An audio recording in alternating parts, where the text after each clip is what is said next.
Muito bom dia, já sextou aqui no Metrópolis, mas antes da gente sextar mesmo na rua, em casa, vamos ficar bem informado com o Boletim Metrópolis que começa agora, trazendo as principais informações lá do nosso portal metrópolis.com para você. Eu, Rafael Campos, te falando tudo que é mais importante nessa sexta-feira, dia 23 de agosto de 2024. Se inscreve aí no nosso canal antes da gente começar, para você ficar recebendo tudo que a gente posta aqui no YouTube para você.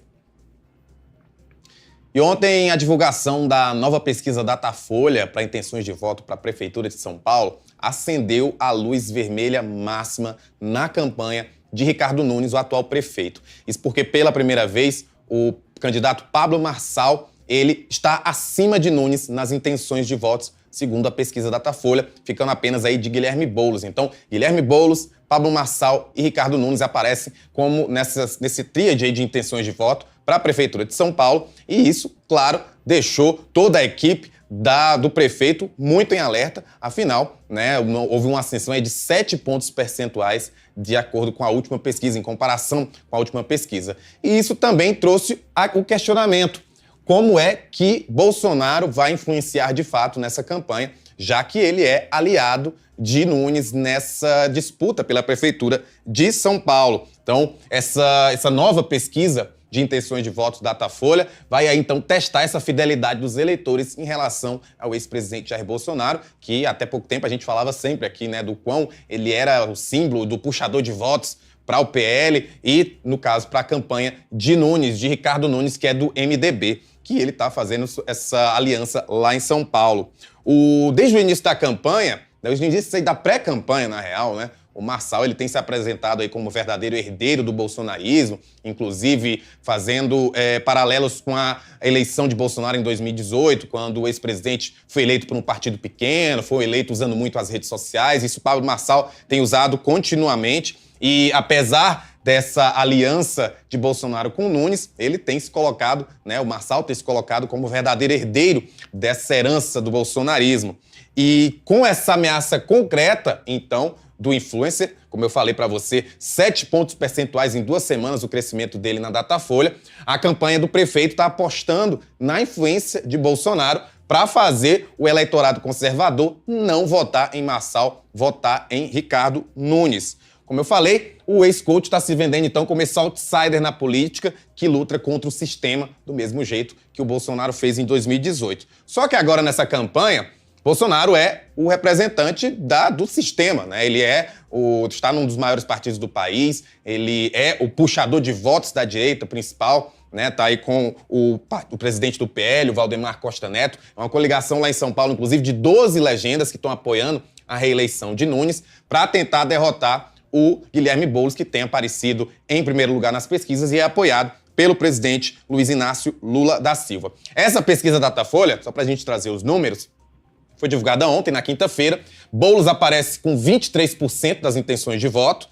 O Marçal passou de 14% para 21%, isso em 2 semanas, e Nunes caiu de 23% para 19%.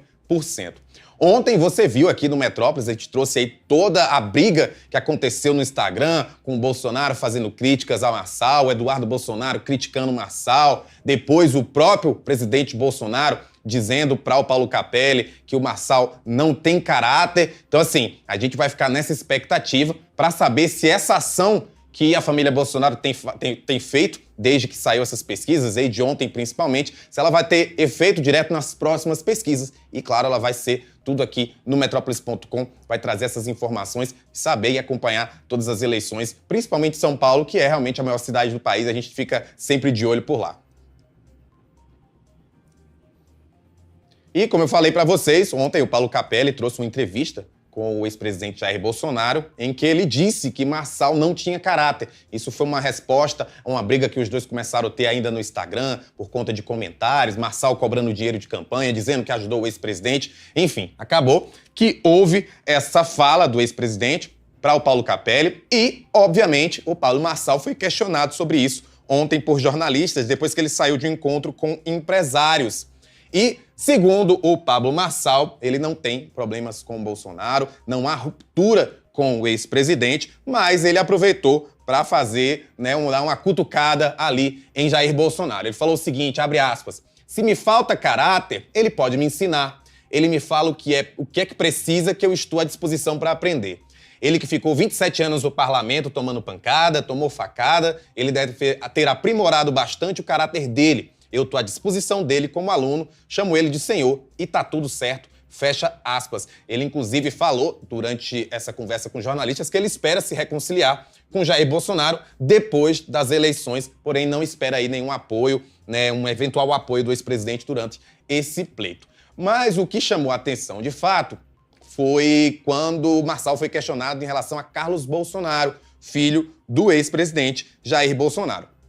Por quê? Porque o Carlos Bolsonaro fez uma postagem sugerindo aos eleitores da direita que, já que se eles não quiserem votar em Ricardo Nunes, que eles votassem em Marina Helena, que é do Novo, também candidata à Prefeitura de São Paulo. Tudo isso para não ajudar a candidatura do Pablo Marçal. E foi aí que o Marçal soltou os cachorros em cima de Carlos Bolsonaro. Ó, abre aspas. O Carlos que tem problema comigo. Eu tento preservar o Carlos, mas ele é um retardado mental, um estúpido. Mas, pelo presidente, eu vou relevar aquele comentário. Ele pode falar o que quiser. Ele sempre tá aí para atrapalhar. Ele atrapalhou nossa eleição a presidente, fecha aspas. Então aí você tá vendo que a confusão está armada. De um lado a família Bolsonaro, do outro lado o Marçal, e a gente vai ficar esperando para ver se essa confusão vai de fato fazer diferença lá na hora das pesquisas. Então fica ligado no Metrópolis, qualquer pesquisa nova a gente traz para você. Falar em pesquisa nova, tem pesquisa nova da Paraná Pesquisas, que a gente traz para vocês. Marçal sobe, encosta em Boulos e Nunes, Datena cai. Nessa pesquisa que foi divulgada hoje, o Pablo Marçal continua aparecendo em terceiro lugar, mas aí já acima de Datena. Então a lista fica aí em Guilherme Boulos, em Ricardo Nunes, Pablo Marçal e José Luiz Datena, esses 4 primeiros nomes. Vamos ver aqui os números, como é que tá o cenário. Ó. Ricardo Nunes, do MDB, aparece com 24,1%, Guilherme Boulos, do PSOL, 21,9%, Pablo Marçal, do PRTB, 17,9%, José Luiz Datena, PSDB, 13,2%, e a Tabata Amaral, do PSB, com 7,3% das intenções de voto na Paraná Pesquisas. Essa pesquisa ouviu 1.500 eleitores lá em São Paulo, entre os dias 19 e 22 de agosto. E a margem de erro é de 2,6 pontos percentuais para mais ou para menos. E ontem, um ex-assessor do ministro Alexandre de Moraes depôs na Polícia Federal. E você deve saber quem é esse ex-assessor, porque a gente tem falado muito nele. PF investiga se ex-assessor de Moraes do TSE tentou vender mensagens aqui na coluna do Igor Gadelha.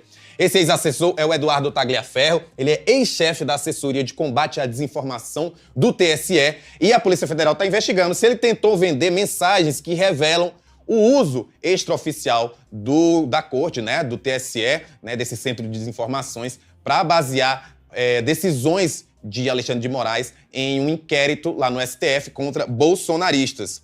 Essas mensagens foram reveladas por uma série de reportagens do jornal Folha de São Paulo e elas foram extraídas de um grupo de WhatsApp em que o Tagliaferro fazia parte aí com juízes auxiliares. E a suspeita é de que ele teria tentado vender o conteúdo dessas mensagens para um repórter de uma revista aqui no Brasil. Esse assunto foi abordado nesse depoimento. E, segundo o trecho do depoimento que a coluna do Igor Gadelha teve acesso, ele foi questionado se ele tentou vender esse conteúdo para uma revista, mas ele afirmou com veemência que não fez isso. No depoimento, o Tagliaferro negou ter vazado qualquer mensagem e disse que o celular ficou 6 dias apreendido com a Polícia Civil de São Paulo em 2023. Ele fez essa citação, mas com qualquer outro detalhe você vai encontrar aqui no Metrópolis.com.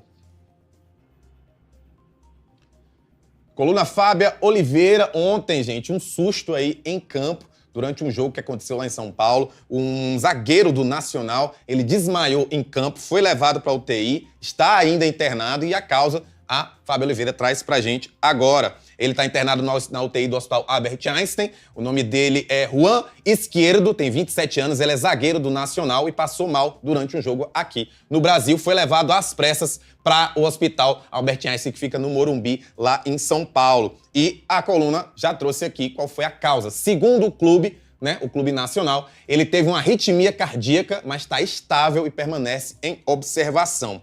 No fim da partida, ele saiu de ambulância depois de desmaiar. o presidente do Nacional, o Alejandro Balbi, falou com a imprensa, contou que o jogador recuperou a consciência na ambulância, mas chegou a perder de novo enquanto era levado ao hospital. Ele foi sedado e estabilizado, e ainda, segundo o dirigente, ele nunca teve nenhum problema cardíaco que foi detectado durante os exames feitos no clube. Então ele está ainda em observação. Uma parte da equipe do Nacional já deixou o Brasil, mas alguns jogadores e dirigentes continuam aqui acompanhando o jogador, o Juan Esquerdo, e a família do Juan está desembarcando aqui no Brasil nas próximas horas para ficar ao lado dele. Qualquer informação a mais, a gente te traz aqui no Metrópolis.com.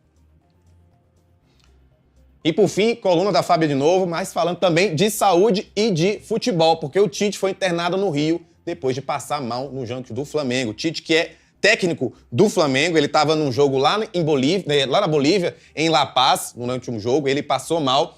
E a informação de que ele passou mal e precisou ser internado foi confirmado pelo Instagram oficial do clube do Flamengo. Falou assim, abre aspas, o clube de regatas do Flamengo informa que após a partida de ontem em La Paz, o técnico Tite passou mal e necessitou de atendimento do departamento médico rubro-negro.